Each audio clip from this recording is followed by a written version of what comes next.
Musim kemarau di Indonesia kerap menjadi polemik bagi penduduk di berbagai daerah.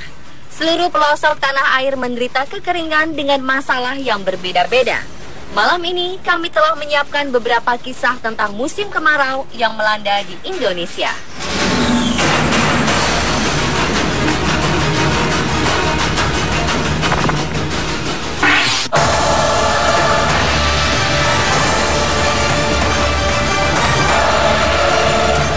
Kering membuat sejumlah petani tidak bisa menghasilkan bahan-bahan pangan pertanian dengan maksimal.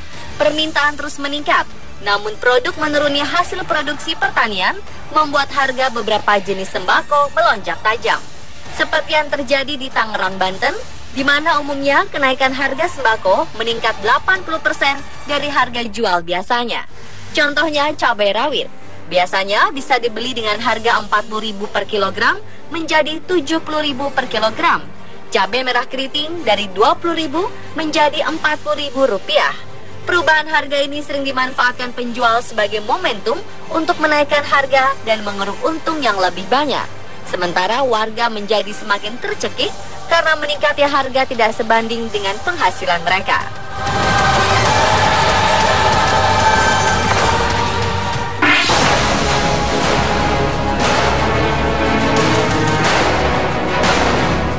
Kekeringan yang melanda daerah penghasil padi di kawasan Pantura menyebabkan Gubernur Jawa Barat Ahmad Heriawan bersama dengan ratusan karyawan pemerintah Provinsi Jawa Barat menggelar sholat istisqoh atau sholat meminta hujan di halaman Gedung Sate Bandung.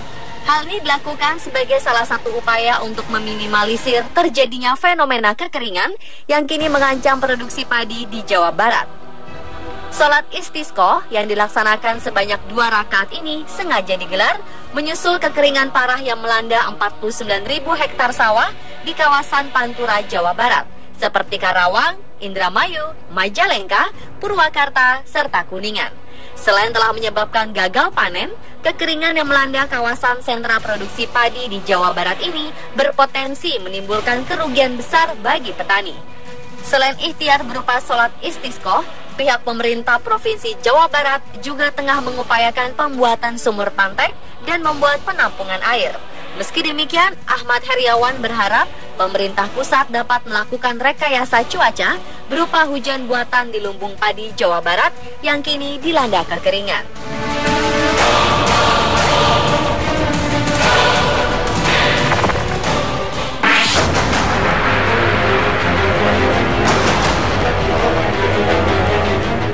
Musim kemarau ternyata tak selamanya jadi bencana bagi warga. Di Kabupaten Tangerang, Banten, kekeringan menjadi berkah tersendiri bagi tukang gali sumur. Jasa mereka menjadi salah satu solusi untuk mengatasi kesulitan air bersih. Tak pelak, mereka pun kebanjiran order.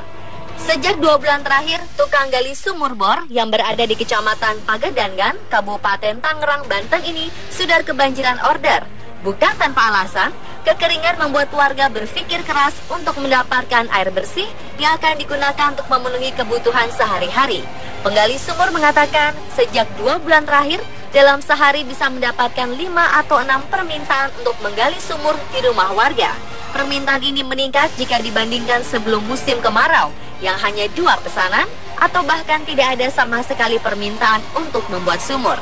Untuk tarif pembuatan sumur bor, kelompok penggali sumur ini mematok harga mulai 5 hingga 10 juta, tergantung lokasi dan kedalaman sumur.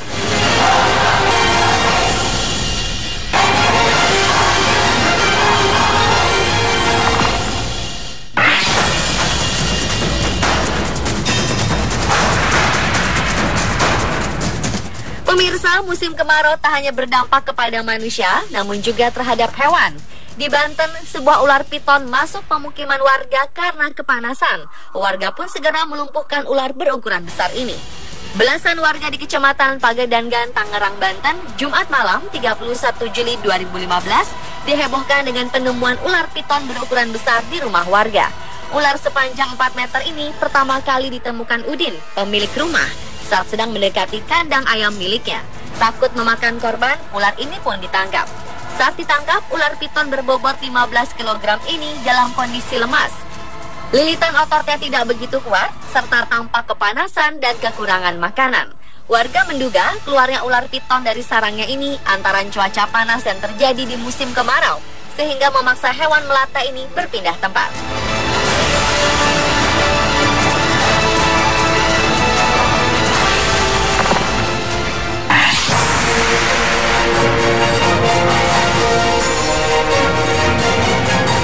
Krisis air bersih dan minum akibat kekeringan, seorang mahasiswa di Surabaya, Jawa Timur membuat karya inovatif.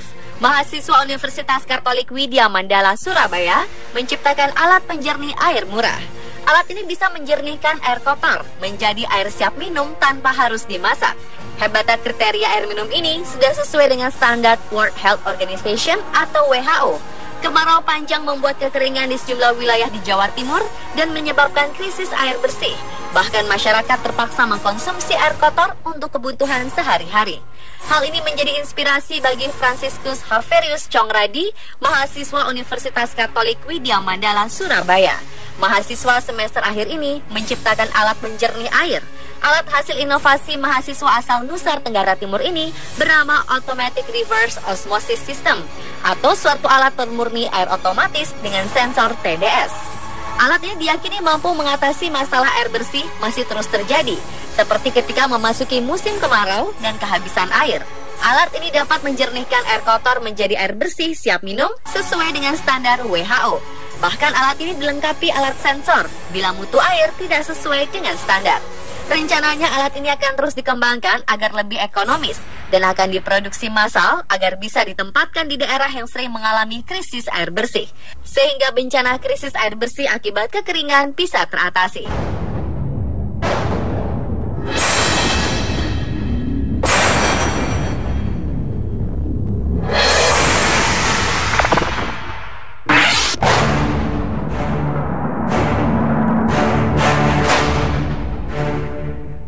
Musim kemarau membuat Banjarmasin terus dihantui kebakaran. Hampir setiap hari, kebakaran melanda pemukiman penduduk di berbagai kawasan kota Seribu Sungai, Banjarmasin.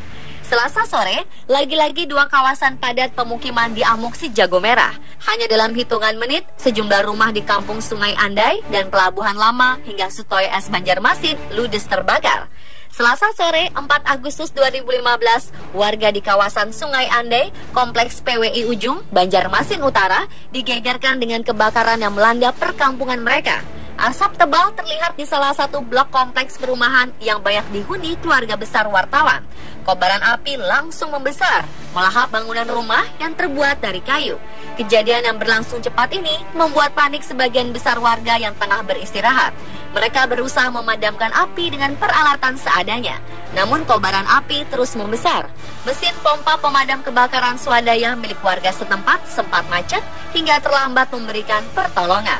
Di saat bersamaan, kebakaran kembali terjadi.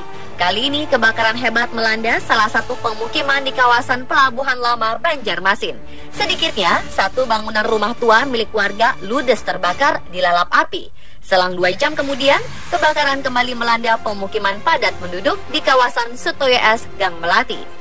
Setidaknya puluhan rumah warga tinggal puing di Amuk si Jago Merah. Ancaman bahaya kebakaran terus menghantui pemukiman padat penduduk selama musim kemarau panjang saat ini.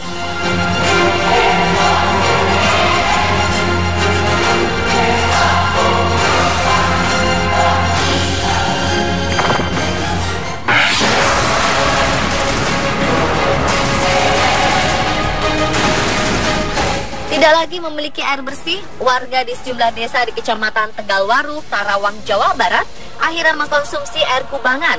Air berwarna kehijauan dan kotor ini digunakan untuk mandi, cuci muka, bahkan menggosok gigi. Tak hanya itu, sumber air yang sama juga digunakan warga untuk mencuci pakaian. Sudah 2 bulan terakhir, musim kemarau menyebabkan warga kesulitan mendapatkan pasokan air bersih. Dampaknya, warga mengalami gatal pada kulit. Namun mereka tak punya pilihan lain karena keterbatasan air. Warga sangat berharap bantuan air bersih terutama untuk kebutuhan minum dan memasak.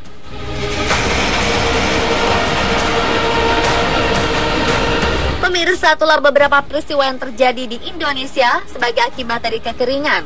Semoga musim kemarau ini menjadi pelajaran untuk kita agar selalu menjaga alam serta menghemat air jika masa berkelimpahan datang.